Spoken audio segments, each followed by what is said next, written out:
Hello, good evening friend. मैं प्रकाश दास from mister Das electrical. तो आज हम लोग बात करेंगे मास्टर ट्रिप रिले के बारे में। ये मास्टर ट्रिप रिले होता क्या है, इसको कहाँ यूज़ किया जाता है और मास्टर ट्रिप रिले का नाम ऐसे मास्टर ट्रिप रिले क्यों रखा गया है, और हमारा इलेक्ट्रिकल जो सर्किट पैरामीटर है उसमें इतना सारा रिले होने के बाद भी ये मास्टर ट्रिप रिले का क्या रिक्वायरमेंट पड़ा है। तो आज ये पूरा ड्राइंग के द्वारा भी हम लोग समझने का कोशिश करेंगे कि इसका कनेक्शन कैसे किया जाता है। तो आइए शुरू करते हैं। तो पहले बात करते हैं कि master trip relay. Master trip relay का दो और नाम भी है, जो इसको उसका जो नोमेनक्लेचर है उसके हिसाब से इसको 86 रिले भी बोला जाता है और इसको लॉकआउट रिले भी कहा जाता है। ये मास्टर ट्रिप रिले बहुत ही एक इम्पोर्टेंट पॉइंट है। ये मास्टर ट्रिप रिले मेरा इलेक्ट्रिकल सर्किट में कुछ पैरामीटर का मॉनिटरिंग नहीं करता है। जैसे मेरा इलेक्ट्रिकल सिस्टम में बहुत सारे अलग अलग रिले होता है, अर्थ fault relay, over current relay, under voltage relay, over voltage relay. ये सब क्या करता है, किसी न किसी पैरामीटर को ये लोग मॉनिटर करता है कांस्टेंट। लेकिन ये मास्टर ट्रिप रिले जो होता है ये कोई चीज़ को मॉनिटर नहीं करता है। तो फिर इसका रिक्वायरमेंट इलेक्ट्रिकल सर्किट में क्यों पड़ा है और इसका इम्पोर्टेंस इतना क्यों दिया जाता है मास्टर ट्रिप रिले का। तो ये मास्टर ट्रिप रिले एक ब्रेन की तरह काम करता है। जैसे यहाँ पे आप ड्राइंग के द्वारा थोड़ा सा समझने का कोशिश कीजिए कि देखिए ये एक मल्टीपल प्रोटेक्शन रिले का ड्राइंग है।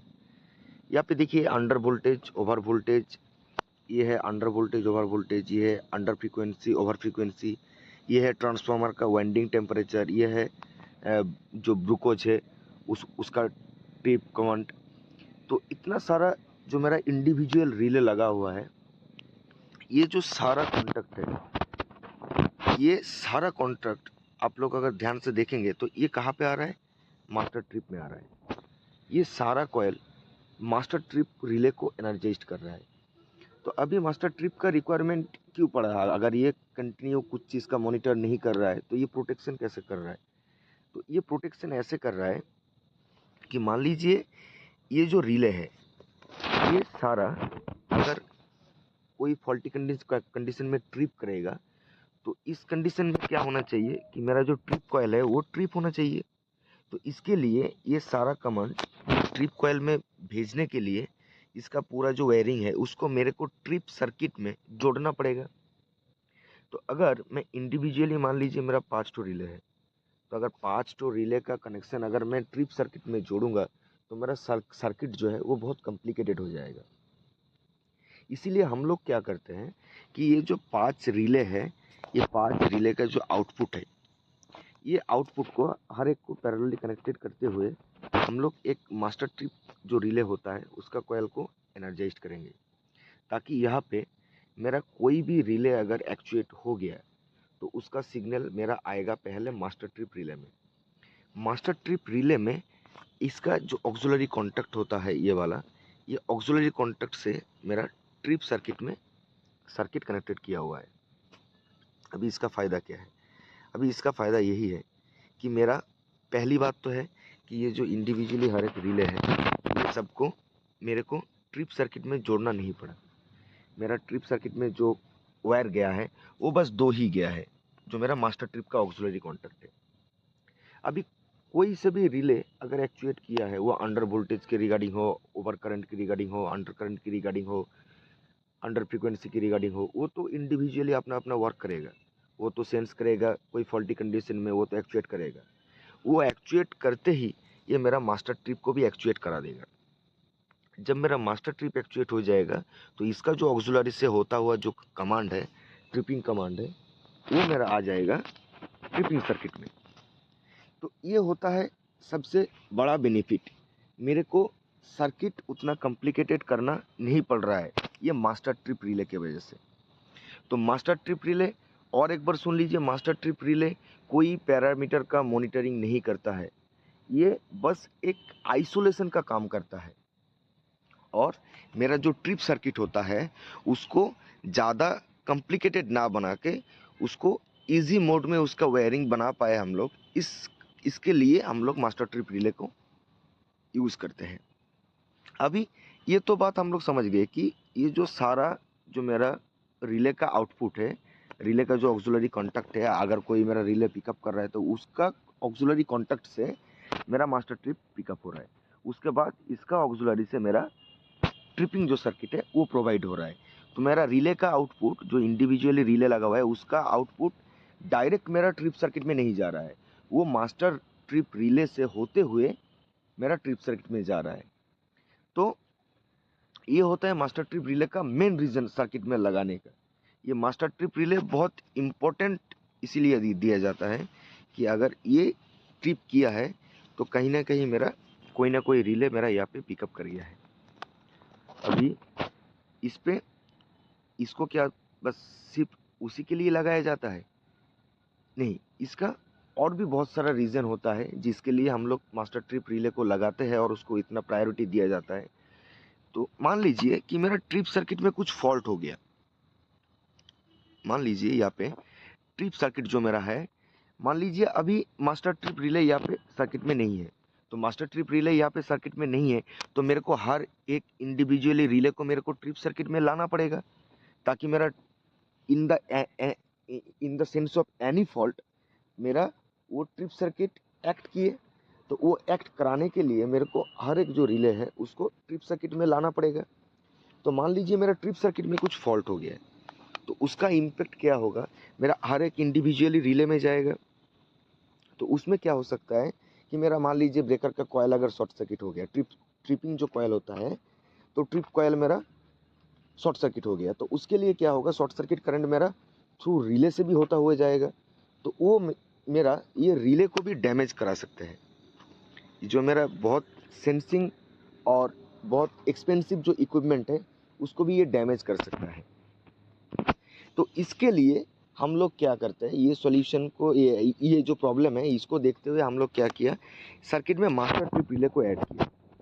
अभी क्या हो रहा है, अभी जो मेरा ट्रिपिंग कॉयल में अगर कुछ प्रॉब्लम होगा तो इसका इम्पेक्ट ये सीधा ये इंडिविजुअली हर एक रिले में नहीं जाएगा, ये बस मास्टर ट्रिप रिले को ही इम्पेक्ट करेगा। और मास्टर ट्रिप रिले इतना जल्दी इसको इम्पेक्ट कुछ पड़ता भी नहीं है। क्यों नहीं पड़ता है? ताकि इसका जो कैपेसिटी है, इसका जो लिमिट है, ये बहुत ज़्यादा होता है एज़ कम्पेयर अदर रिले। ये हर एक इंडिविजुअली जो रिले है, ये हर एक रिले का कमांड ये खुद ले रहा है। इसके लिए इसका कैपेसिटी भी बहुत ज़्यादा होता है और इसका जो सेफ लिमिट है ये भी बहुत ज़्यादा होता है। इसमें अगर कुछ शॉर्ट सर्किट करंट इसमें फ्लो भी कर गया तो ये सस्टेन कर लेगा, ये खुद उतना जल्दी डैमेज नहीं होगा। और इन द सेंस अगर डैमेज हो भी गया तो आप लोग देखिए कि यहाँ पे मेरा एक ही रिले इम्पेक्ट हो रहा है, लेकिन यहाँ पे अगर हर एक रिले मेरा अगर ब्रेक सर्किट में, ट्रिप सर्किट में अगर ऐड रहेगा तो उसका इम्पेक्ट मेरा हर एक रिले में जाएगा। तो in the sense of any fault मेरा हर एक रिले जा सकता है अगर मेरा सर्किट में मास्टर ट्रिप रिले नहीं रहा तो।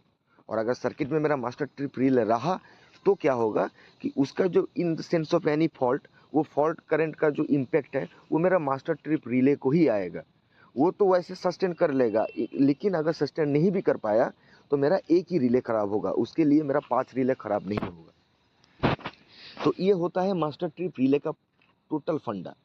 तो फिर से एक बार देखिए, ये मास्टर ट्रिप रिले ये कुछ पैरामीटर का मॉनिटरिंग नहीं करता है, ये खुद अलग से कुछ प्रोटेक्शन सर्किट में नहीं देता है। ये जो हर एक मेरा इंडिविजुअल जो रिले लगा हुआ है सर्किट को प्रोटेक्शन के लिए, तो प्रोटेक्टिव जो रिले लगा हुआ है उसका जो कमांड है वो जो मेरा मास्टर ट्रिप रिले है उसको एनर्जाइज करता है। ये एक एक रिले का पावर ये मास्टर ट्रिप रिले में आ रहा है। तो मास्टर ट्रिप रिले का जो कॉयल है वो एनर्जाइज हो रहा है थ्रू इंडिविजुअल रिले से द्वारा। तो कोई रिले अगर पिकअप करेगा तो उसके रिगार्डिंग ये मास्टर ट्रिप रिले पिकअप करेगा, और मास्टर ट्रिप रिले अगर पिकअप करेगा तो उसका ऑक्सिलरी कॉन्टैक्ट से मेरा ट्रिपिंग सर्किट का एक पॉइंट लिया हुआ है, ताकि अगर मास्टर ट्रिप रिले मेरा एक्चुएट कर गया तो वो मेरा ट्रिपिंग सर्किट को एक कमांड भेज देगा, सर्किट को मेरा ट्रिप करा देगा। और दूसरा कंडीशन क्या है, बस एक ही तो रीज़न नहीं है मास्टर ट्रिप रिले को लगाने का, उसका दूसरा एक रीज़न है आइसोलेशन प्रोवाइड करना, सर्किट में आइसोलेशन प्रोवाइड करना, ताकि मेरा ब्रेकिंग सर्किट में अगर कुछ प्रॉब्लम हो गया, मेरा ट्रिपिंग सर्किट में कुछ प्रॉब्लम हो गया तो उसके लिए जो उसमें जो शॉर्ट सर्किट करंट या फिर सैचुरेट जो इनरस करंट जो फ्लो होगा वो मेरा हर एक रिले में ना जाए। अगर मेरा मास्टर ट्रिप रिले नहीं रहेगा तो इंडिविजुअली रिले को मेरे को ट्रिपिंग सर्किट में जोड़ना पड़ेगा। अगर हर एक सर्किट को मैं इंडिविजुअली ट्रिपिंग सर्किट में जोड़ देंगे तो मेरा अगर ट्रिप सर्किट में कुछ फॉल्ट हुआ तो उसका जो इम्पैक्ट है वो मेरा हर एक रिले में जाएगा, हर एक रिले मेरा ख़राब हो सकता है। तो वो जो रिले होता है वो बहुत सेंसिटिव भी होता है और वो बहुत एक्सपेंसिव भी होता है। इसके लिए इसलिए क्या करते हैं हम लोग मास्टर ट्रिप रिले को लाइन में लेते हैं। मास्टर ट्रिप रिले को लाइन में लेने से क्या बेनिफिट क्या हो रहा है कि अगर उसका वैसे भी कैपेसिटी और लिमिट दोनों बहुत ज़्यादा है, तो अगर कुछ मेरा ब्रेकिंग सर्किट में कुछ फॉल्ट आ गया, ट्रिपिंग सर्किट में कुछ फॉल्ट आ गया तो वो वैसे तो सस्टेन कर लेगा, लेकिन अगर फॉल्ट कंडीशन बहुत ज़्यादा है, शॉर्ट सर्किट करंट का लिमिट बहुत ज़्यादा है, तो तब क्या होगा, तो मेरा एक ही रिले ख़राब होगा। इसके लिए मेरा वो सेंसिटिव रिले जो हाई सेंसिटिव रिले है, एक्सपेंसिव जो रिले है बाकी सारा, वो सब ख़राब नहीं होगा। तो यही है मास्टर ट्रिप रिले का ऑपरेशन, यही है मास्टर ट्रिप रिले का कनेक्शन, और इसीलिए हम लोग मास्टर ट्रिप रिले को इतना इम्पोर्टेंस के साथ मेरा जो सर्किट है उसमें इम्प्लीमेंट करते हैं। ठीक है, आई थिंक आप लोगों को समझ में आ गया होगा मास्टर ट्रिप रिले के बारे में। ये चीज़ जो है ये बहुत जानना ज़रूरी है, ताकि हम लोग बहुत सारी जगह पे मास्टर ट्रिप रिले को देखते हैं लेकिन हम लोगों को समझ में नहीं आता है कि वो मास्टर ट्रिप रिले प्रोटेक्शन क्या कर रहा है सर्किट में। तो आई थिंक आप लोगों को समझ में आ गया होगा। Thank you.